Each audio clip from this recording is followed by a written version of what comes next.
اور پھر اللہ کی طرف اپنے شہادت انگلی سے اللہ کے رسول صلی اللہ علیہ وسلم کی چہرہ مبارک کو دکھا کر اللہ سے بارشیں منگی۔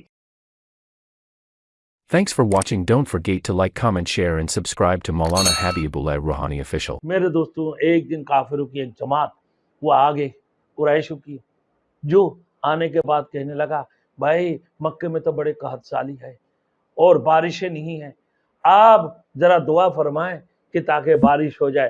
حضرت ابو طالب اپنے بھتیجا رسول مقبول صلی اللہ علیہ وسلم کو، رحمت للعالمین کو مکے میں لے کے جا کر میرے دوستوں ان کی پیٹھ کو مکے کی ساتھ لگا کر پھر ان کو اس طرح گھما کر کھڑے کی، اور پھر اللہ کی طرف اپنے شہادت انگلی سے اللہ کے رسول صلی اللہ علیہ وسلم کی چہرہ مبارک کو دکھا کر اللہ سے بارشیں منگی۔ تو اللہ نے جو ہے نا ادھری اسی وقت میں چاروں طرف سے بادل آ کر جمع ہوئے اور بارشیں برساتے رہے، چاروں طرف ندی نالے بھر گئے ہیں میرے دوستوں۔ تو اللہ کے رسول کو کیسے رحمت للعالمین بنا کر اللہ رب العزت نے دنیا کے اندر بھیجے ہیں، نوری ہدایت بنا کر اس دنیا کے اندر بھیجے ہیں میرے دوستو، خاتم النبیین، خاتم المرسلین، سید النبی، سید المرسلین بنا کر اس دنیا کے اندر بھیجے ہیں۔ ان کی بات کوئی نبی اس دنیا کے اندر تشریف نہیں لائیں گے۔